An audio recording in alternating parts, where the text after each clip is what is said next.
illa billahil aliyyil azim. Rabbi shrah li sadri wa yassir li amri wahlul 'uqdatam min lisani yafqahu qawli. Rabbi zidni ilma warzuqni fahma. Amin. Para jamaah yang dimuliakan Allah Subhanahu wa taala, Ketua DKM yang kita muliakan, Akhina Ustadz Heru dan kawan-kawan yang lain. Alhamdulillah siang ini kita bisa muwajahah dalam majelis yang insya Allah penuh dalam rahmat dan barakah dari Allah Subhanahu wa taala, di mana wajah-wajah kita yang duduk di majelis ini akan direkam ya oleh para malaikat untuk nanti menjadi bukti amal soleh kita di akhirat insya Allah. Amin ya rabbal alamin. Para jamaah sekalian, baru saja kita memperingati atau merayakan hari raya Idul Adha ya, hampir sepekan yang lalu, hari Kamis atau hari Rabu bagi yang merayakannya. Dan cuti cukup panjang ya, ini mungkin baru 2 hari masuk kantor ya, hari Senin dan Selasa. Satu hal yang ingin saya sampaikan sebagai bagian daripada rangkaian Idul Adha yang lalu, pelajaran berharga secara spiritual dari peristiwa penyembelihan atau perintah penyembelihan Nabi Ismail alaihissalam. Meskipun dalam riwayat yang lain ada yang mengatakan yang diperintah disembelih itu adalah Nabi Ishak, dan ini juga yang diyakini oleh orang-orang Yahudi, Nabi Ishak. Dan juga di ulama-ulama kita juga banyak juga yang berpendapat bahwa yang diperintahkan bukan Nabi Ismail tapi Nabi Ishak. Kemudian terjadi perbedaan pendapat di kalangan para ahli tafsir. Di sana peristiwa ini menggambarkan keteladanan Nabi Ibrahim yang patut kita ambil. Yang paling pokok adalah ketika Nabiullah Ibrahim dengan segala kelimpahannya, kalau bahasa Inggrisnya abundance ya, berlimpah. Apa yang beliau nggak punya Nabi Ibrahim? Kemuliaan sebagai nabi ya, kehormatan sebagai pemimpin kaumnya, dan kekayaan yang tidak sedikit ya, bahkan beliau pernah digambarkan berkurban itu 1000 ekor kambing sekaligus. Betapa kayanya Nabi Ibrahim. Namun ketika perintah Allah itu datang untuk melepaskan salah satu dari miliknya yang paling berharga, bukan nama besar, bukan harta, tapi anak kesayangan yang sudah lama dinanti-nantikan dan baru beliau peroleh setelah usia yang sangat tua, Nabiullah Ismail alaihissalam. Bahkan Nabiullah Ismail dari sejak bayi sudah ditinggal di kota Mekah bersama ibunya, di padang tandus yang tidak ada air, tidak ada tanaman. Yang digambarkan di dalam Al-Quran, Nabiullah Ibrahim berdoa kepada Allah, Rabbi inni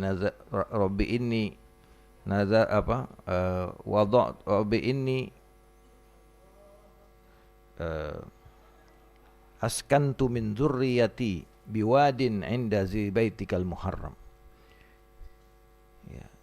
Ya Allah, aku tempatkan keluargaku, anak istriku yaitu Siti Hajar dan Nabiullah Ismail di satu lembah yang enggak ada tanaman, enggak ada sumber kehidupan di sana.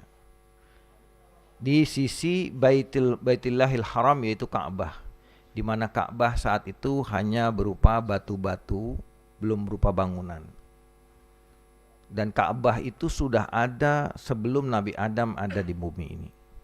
Karena Ka'bah adalah tempat tawafnya malaikat yang ada di dunia, di bumi ini. Ya. Jadi Ka'bah ini memang disebut sebagai Baitul Atiq, rumah yang sangat kuno. Bahkan dikatakan rumah peribadatan yang pertama itu adalah Ka'bah. Dan disitulah ditempatkan Nabi Ismail dan ibunya. Ketika sudah besar, sudah bisa membantu ayahnya, justru malah disuruh untuk sembelih.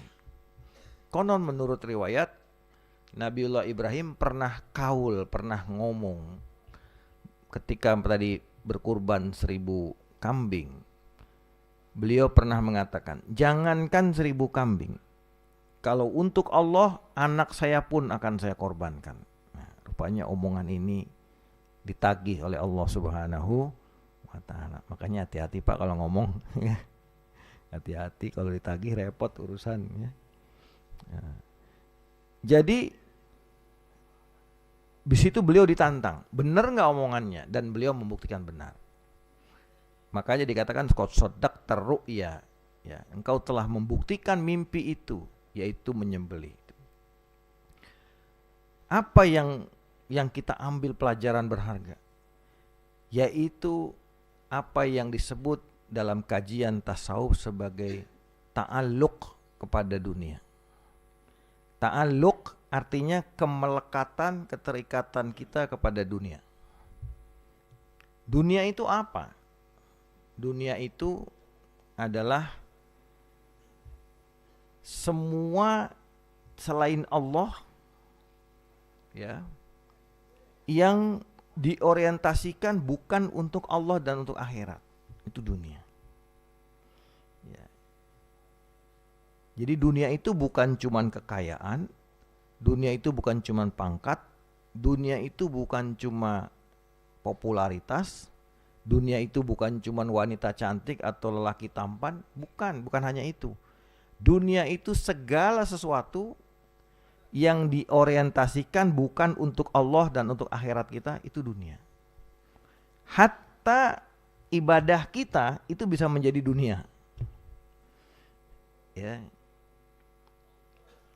Bapak sholat tadi, ini kan amal akhirat nih namanya ya, ibadah ritual, ibadah mahdoh. Tapi ibadah mahdoh ini, amal akhirat ini bisa berkonversi, ya, menjadi ibadah dunia, tidak punya nilai di sisi Allah ketika salah niat, ketika pelaksanaannya tidak sesuai dengan tuntunan, ketika ini, ketika itu dan sebagainya. Terutama ketika tidak diorientasikan untuk Allah. Maka jangan tertipu. Ada sebuah hadis yang mengatakan, kam min amalin yatasawwaru bi amalid min amalid dunya fayasiru min amalil akhirah bi husnin niyyah. Wa kam min amalin yatasawwaru min amalil akhirah fayasiru min amalid dunya bisu'in niyyah. Berapa banyak perbuatan yang kelihatannya perbuatan dunia. Kayak kita kerja ini cari nafkah, ini kan kelihatannya urusan dunia. Cari nafkah, bekerja, berbisnis. Tapi bisa menjadi pekerjaan akhirat, artinya punya nilai di sisi Allah, punya pahala ketika husnun niat, niatnya baik. Maka para ulama mengajarkan, meskipun kita cari nafkah, ya, kita niat, saya niat cari nafkah ya Allah untuk mencari rizki yang halal, untuk menunaikan kewajiban saya sebagai kepala keluarga menafkahi anak dan istri saya, tanggungan saya. Apalagi kalau tanggungannya ada orang tua, ada anak yatim dan sebagainya, untuk mencukupi kebutuhan keluarga saya dan tanggungan saya, untuk menjaga kehormatan saya dan keluarga saya, untuk tidak mengemis-ngemis kepada orang dengan kecukupan rizki yang kau berikan, untuk bisa membeli pakaian sehingga kami bisa menutup aurat yang kau perintahkan, untuk kami bisa membeli tempat tinggal atau memiliki tempat tinggal di mana kami bisa tidur dan berteduh dan kami bisa beribadah dengan tenang. Untuk ini, untuk dari niat itu kita semakin banyak niat, semakin banyak pahalanya. Meskipun wujudnya adalah cari nafkah, bekerja seperti ini. Tapi nilainya bisa menjadi ibadah ketika diniatkan untuk ibadah. Dan ketika kata hadis tadi, ketika amal itu berwujud amal akhirat bisa menjadi amal dunia, sebab apa? Su'un niat, niatnya jelek. Ya, baca Quran merdu, ya, tapi niatnya cuma ikut musabaqoh, ngejar hadiah, ya kan, hadiahnya misalnya mobil, hadiahnya umroh. Jadi bukan untuk niat baca Qurannya, untuk menangin mobilnya. Ya, sholat, ya kan, kalau di depan orang lain khusyuk banget gitu. Tapi kalau lagi di kamar sendirian kusut banget sholatnya semau-maunya. Nah ini kan artinya ada yang sesuatu di situ. Ya, ada sesuatu di situ. Maka dunia itu seperti. Nah, Nabiullah Ibrahim telah berhasil melepaskan ta'alluqnya kepada dunia. Bahwa dunia apapun adanya tidak pernah bisa menggantikan Allah di hatinya. Ketika turun perintah yang namanya khitan, ya Pak, syariat khitan itu sunat, itu pertama kali adalah Nabi Ibrahim alaihis salam. Ya. Jadi syariat kita itu sebetulnya banyak yang meneruskan syariat-syariat terdahulu. Jadi para nabi dari Nabi Adam sampai Nabi Muhammad SAW ini agamanya sama, dinnya sama, yaitu tauhid, menyerukan kepada tauhid. Tapi syariatnya bisa beda-beda, ya, sesuai dengan zamannya.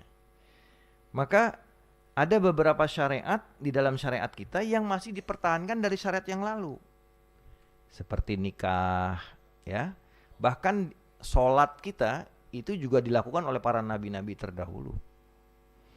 Kemudian puasa, ya kan kita baca, kama kutiba alal ladzina min qablikum, diwajibkan atas umat sebelum kalian puasa. Jadi puasa udah dari dulu. Kemudian haji, apalagi haji.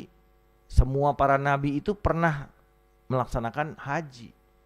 Karena pertama kali ritual haji itu diajarkan oleh Nabi Malaikat Jibril kepada Nabi Adam alaihis salam. Jadi semua pernah melakukan. Jadi syariat-syariat yang kita kerjakan ini bukan barang baru, tapi merupakan kelanjutan daripada syariat-syariat yang lama. Ada yang tidak dipakai lagi, ya. Syariatnya agama Yahudi, bukan agama Yahudi, syariatnya bangsa Yahudi, umatnya Nabi Musa. Kita nggak boleh bilang agama Yahudi sebenarnya, karena Allah hanya menentukan agama Islam. Itu di zaman Nabi Musa, kalau pakaian kena najis itu harus digunting Pak, nggak bisa dicuci. Kena najis gunting, kena najis gunting, kan repot kita kalau baju kita gunting. Ya, kalau seragam kantor gunting gimana tuh, ya kan? Ya, kalau baju biasa bisa beli lagi. Ya, alhamdulillah syariatnya Nabi Muhammad tidak. Dulu zaman nabi-nabi dahulu, kalau yang namanya perang, menang melawan orang-orang yang kafir, nggak ada yang namanya ghanimah. Udah perang menang-menang aja. Tapi di umatnya Nabi Muhammad dikasih ghanimah, harta rampasan perang. Alhamdulillah. Ya. Banyak ya syariat kita yang istilahnya lebih memudahkan, ya. Karena syariat Nabi Muhammad ini sampai akhir zaman, sampai hari kiamat. Jadi dibuat lebih fleksibel begitu. Nah, khitan, ya, khitan itu syariat pertama oleh Nabi Ibrahim. Dan Nabi Ibrahim ketika mendapat syariat khitan, mendapat perintah khitan itu umurnya udah tua. Ada yang mengatakan umurnya sudah 80 tahun kalau nggak salah, ya. Begitu dapat perintah khitan dari Allah, Nabi Ibrahim nggak pakai nyari pisau. Ya, zaman dulu kan belum ada ini ya. Ada namanya pisau cukur, ya. Bahasa Arabnya Musa, pisau cukur itu. Beliau nggak cari. Ada di sebelahnya kampak, langsung pakai kampak, Pak. Begitu ditanya Nabi Ibrahim, emang nggak bisa nyari pisau apa? Pakai kampak. Ini jawabannya Nabi Ibrahim. Saya tidak mau menunda-nunda perintah Allah, diperintah saat ini juga, saya jalankan saat ini juga. Ini salah satu teladan Nabi Ibrahim dari kita, ya. Perintah saat itu dilaksanakan saat itu. Nggak ada pisau, ada kampak, pakai kampak. Ya, alhamdulillah. Untung jago motongnya ya. Kalau nggak jago bisa hilang semua itu ya. Kalau kampak kan tahu sendiri. Ya kan? Begitulah Nabi Ibrahim. Ta'aluk kepada dunia bisa beliau. Jadi dunia beliau tempatkan seperti para ulama mendefinisikan zuhud, Pak. Ya, Bapak barangkali sering dengar istilah zuhud ya. Tapi zuhud itu digambarkan kan orangnya kumel, kucel ya. Enggak sikat gigi gitu kan, bajunya compang-camping. Enggak begitu zuhud itu. Zuhud itu adalah cara kita memperlakukan dunia. Zuhud itu adalah cara kita memperlakukan dunia. Zuhud itu artinya meninggalkan. Meninggalkan dunia, bukan meninggalkan dalam arti tinggal di gunung, ya, enggak bergaul, enggak bermasyarakat, tidak. Tapi meninggalkan dunia dikatakan oleh para ulama antaj'ala dunya fi yadika la fi qalbika. Dunia itu kamu taruh di tanganmu, bukan di hatimu. Ya. Dunia ditaruh di tangan, bukan ditaruh di hati. Kalau ditaruh di hati, nanti jadi melekat. Dia bilang, kemelekatan itulah yang menimbulkan banyak derita dalam kehidupan kita. Kemelekatan kita terhadap sesuatu itu bisa menimbulkan derita ketika sesuatu itu hilang dari kita. Kita melekat dengan anak istri kita, begitu sayangnya. Begitu terjadi sesuatu, rasanya sedih, takut. Kita melekat dengan harta kita, saking takutnya itu, ya, itu punya rumah sampai dipasangin CCTV, pasangin jagain satpam dan sebagainya. Karena begitu melekatnya itu rumah di hati kita.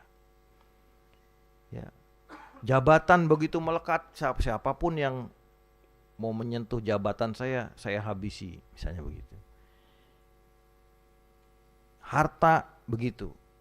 Jadi ketika sesuatu itu melekat di hati kita, yang namanya kemelekatan itu, maka penderitaan itu akan dimulai. Bedanya para kekasih Allah, orang-orang yang teruji imannya seperti Nabi Ibrahim dan para kekasih Allah adalah harta itu tidak pernah melekat pada dirinya. Dia jadikan harta itu sebagai sarana, sebagai tunggangan. Ya. Dia jadikan tunggangan saja. Bapak, kok uangnya banyak? Iya, uang saya banyak. Tapi dengan uang yang banyak saya bisa bersedekah, banyak membantu orang-orang. Saya bisa bangun masjid, saya bisa bangun pesantren. Saya bisa dukung program-program pemberdayaan masyarakat, ekonomi dan sebagainya. Bapak katanya zuhud, Bapak kok mencalonkan diri jadi presiden misalnya begitu, atau jadi gubernur? Iya, karena dengan jabatan itu saya mau ini. Jadi bukan sesuatunya, bukan dunianya, tapi bagaimana kita memperlakukan dunia itu. Itu nilainya ada di situ.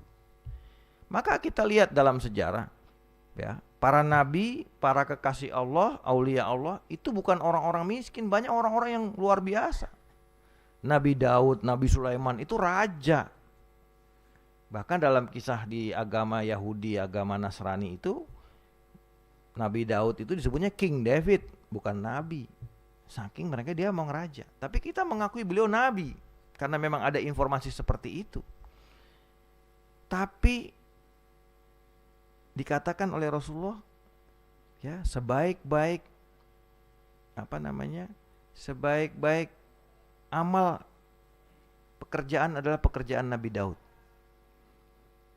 Kenapa Nabi Daud? Nabi Daud itu kata Nabi, kana ya'kulu min amali yadihi. Nabi Daud itu hanya mau makan dari hasil karya tangannya sendiri. Ya, Allah kasih beliau kemampuan, salah satunya wa'alanna lahul hadid. Allah jadikan besi-besi itu, metal-metal itu di tangannya Nabi Daud itu menjadi lunak. Dia bikin pedang, dia bikin baju perang, dia bikin hiasan. Itu Nabi Daud Allah kasih kelebihan. Dan dengan itu dia jual.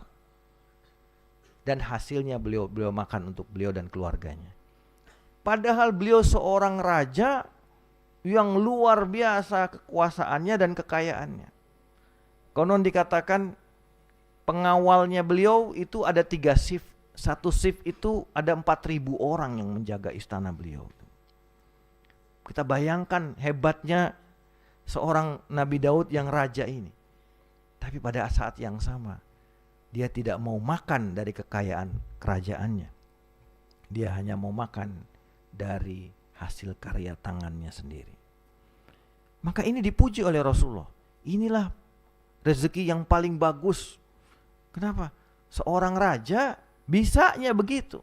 Kalau bukan nabi gak akan begitu. Iya kan? Kita jangankan raja ya, baru jadi ketua RT aja udah fasilitas macam-macam ya kan gitu. Ya, sunat sana sunat sini ada itu ya segala macam. Ini menunjukkan Nabi Daud itu terhadap kerajaan itu bukan apa-apa. Ya. Nabi Sulaiman putranya begitu juga. Ketika Nabi Sulaiman sedang terbang bersama anginnya, ya, ada orang di bawah kemudian mengatakan sesuatu. Nabi Sulaiman kemudian turun dan mengatakan, kata Nabi Sulaiman, aku lebih mencintai berzikir kepada Allah dari semua kerajaan yang aku miliki ini. Itu Nabi Sulaiman. Jadi ta'aluk dunia itu tidak melekat di hatinya. Sebagaimana Nabi Ibrahim juga, Nabi Ismail. Nah para hadis kalian, ini berangkat dari apa? Dari filosofi. Filosofi apa? Keyakinan kuat bahwa semua yang ada di alam raya ini hanya milik Allah Subhanahu wa ta'ala. Apa yang kita sebut dengan milik ya, itu kan hukum kita, Pak. Betul tidak? Mobil siapa? Mobil saya. Buktinya apa? Ini suratnya. Itu kan hukumnya manusia. Ayam tidak kenal hukum manusia. Makanya ayam naik aja ke mobil bapak. Dia buang hajat di situ, dia nggak ada urusan. Betul?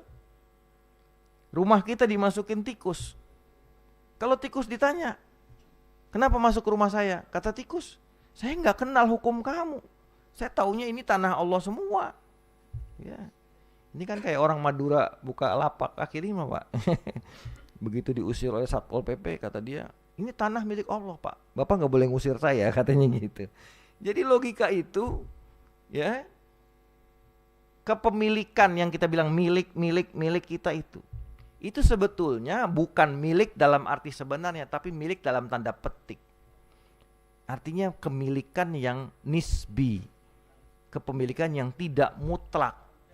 Kenapa tidak mutlak? Karena dia bisa pergi dan hilang dari kita kapanpun. Bapak merasa mobil punya sendiri kan? Tapi Bapak bisa pastikan gak bahwa mobil itu gak nabrak, gak nyerempet? Kan gak bisa. Kita semua bergerak sesuai dengan kehendak Allah. Allah yang memiliki. Begitu Allah ambil mobil itu, selesai sudah. Ya ada yang dirampas oleh leasing ya kan? Ada yang ditabrak dan sebagainya. Kita tidak punya kendali terhadap apa yang kita anggap milik kita. Anak istri, kita anggap milik kita kan? Ini anak-anak saya, ini istri saya. Kalau Allah mau ambil, mau apa? Gak bisa. Bahkan diri kita sendiri pun, nih kita nih, tubuh kita, jasad kita, roh kita, bukan punya kita. Bahkan yang kita sebut kita, itu kita yang mana? Saya yang mana? Maka disitulah kemudian dalam pandangan tasawuf mistik itu ada pandangan bahwa la maujuda illallah. Ya. Tidak ada yang wujud hakiki kecuali Allah. Yang lain itu tidak wujud hakiki, tidak wujud dengan sendirinya, tapi diwujudkan, diadakan. Kita ada di dunia ini karena diadakan oleh Allah. Alam raya ini diciptakan oleh Allah. Yang ada dengan sendirinya, ada dari dulu ada dan selalu ada dan akan selalu ada adalah Allah Subhanahu wa ta'ala. Kita itu antara ada dan tiada bisa berganti-ganti. Apa yang kita miliki antara ada dan tiada bisa terjadi. maka janganlah tertipu dengan yang nisbi-nisbi ini. Disitulah konsep zuhud pada sekalian.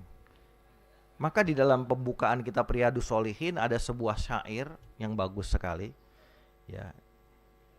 Inna lillahi ibadan futona. Sesungguhnya Allah memiliki hamba-hamba Allah yang jenius. Talaqud dunya wa khaful fitana. Mereka orang-orang yang meninggalkan dunia dan takut terhadap fitnah dunia itu. Ini orang-orang yang jenius, kata syair tadi. Nazaru fiha, mereka memandang dunia itu. Falamma alimu annaha laysat tihayyin watana. Mereka setelah memandang dunia, mereka tahu ini bukan negeri bagi orang-orang yang hidup hatinya kepada Allah. Ya. Maka mereka apa lakukan? Ja'aluha lujjatan wa salihal a'mali fiha sufuna. Maka mereka menjadikan dunia ini sebagai ombak. Dunia ini hanya ombak, dan amal soleh adalah perahu-perahu yang mereka naiki ombak itu untuk mencapai tujuan mereka. Jadi dunia tidak boleh menunggangi kita, tapi kitalah yang menunggangi dunia. Dunia tidak boleh menguasai kita, tapi kitalah yang menguasai dunia. Dunia tidak boleh menghegemoni kita, tapi kitalah yang mengatur dunia ini. Itulah orang-orang yang cerdas. Maka mereka tetap jaya dalam, maka peradaban Islam ketika jaya di Baghdad, di Andalusia. Mereka orang-orang yang imannya tinggi, para ulamanya, para ilmuannya, dan sekaligus juga kehidupan dunianya luar biasa saat itu. Ini yang orang Islam hilang. Ya, hilang kenapa? Karena kita banyak tertipu dengan hal-hal yang nisbi ini tadi. Janganlah kemudian menjadikan yang nisbi sebagai yang mutlak. Karena yang mutlak hanya Allah Subhanahu wa ta'ala. Yang mutlak ada, yang mutlak memiliki, yang mutlak menguasai, itu adalah Allah. Kita bahkan ya tidak punya apa-apa, kita tidak bisa apa-apa, dan bahkan kita itu bukan siapa-siapa. Kita semua tergantung kepada Allah Subhanahu wa ta'ala. Maka kita ikrarkan la haula wala quwata illa billah. Tidak ada daya kita untuk melakukan ketaatan, dan tidak ada kekuatan kita untuk menolak larangan Allah, menjauhi larangan Allah, kecuali dengan pertolongan Allah Subhanahu wa ta'ala. Atau statement yang lebih tegas lagi, ketika kita mendapatkan musibah, inna lillahi wa inna ilaihi raji'un.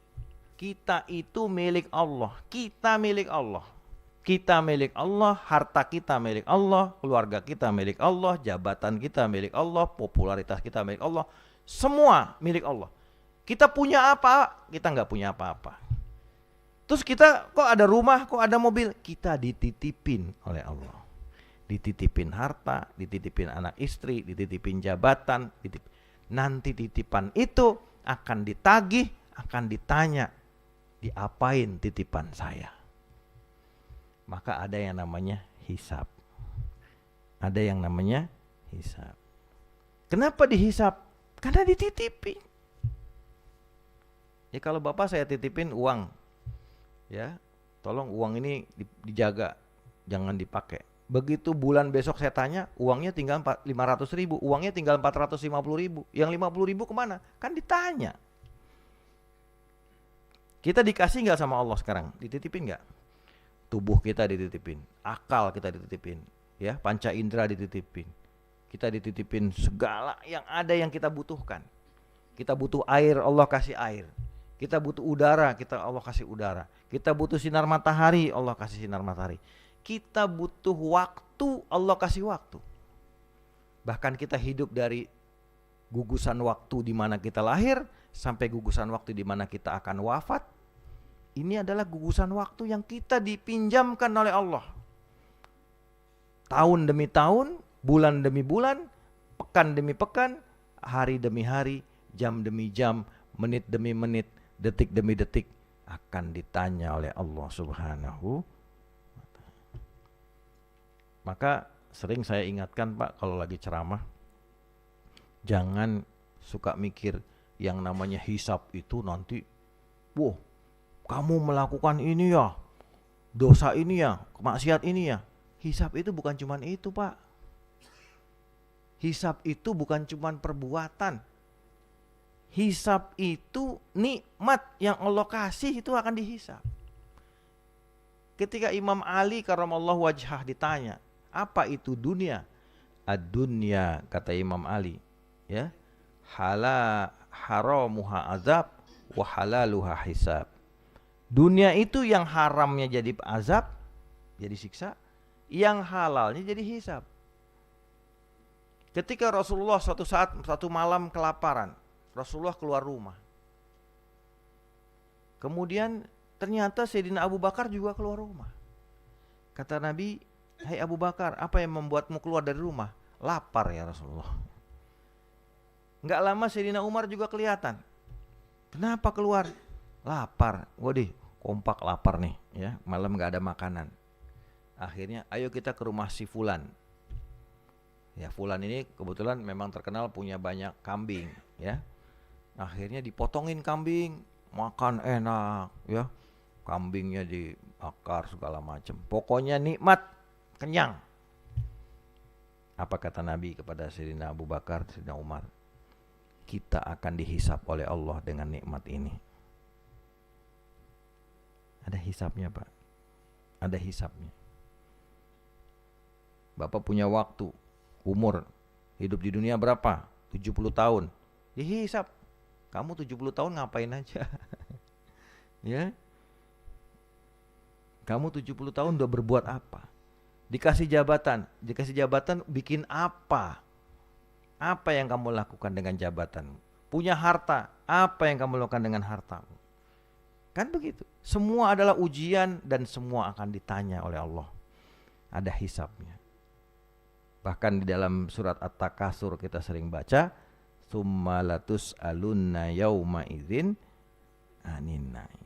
Kalian sungguh akan ditanya tentang nikmat-nikmat yang Allah berikan. Dikasih istri oleh Allah.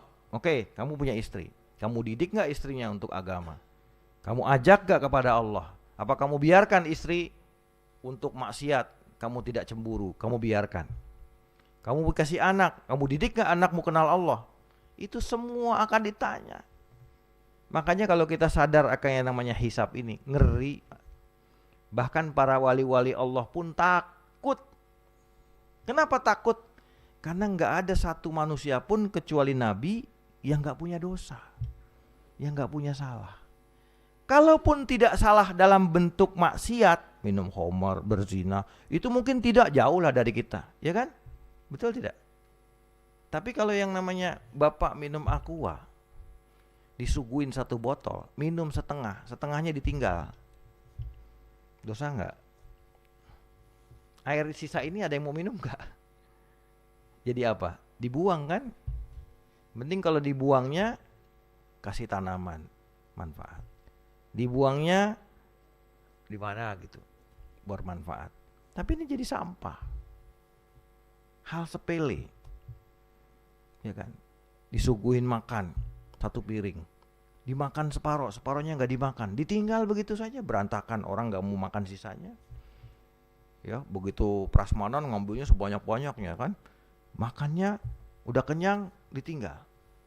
Ini semua akan jadi hisab. Kalau kita dengar ini, kita tahu ini, kita akan hati-hati. Maka selalu mulailah ambil yang paling sedikit.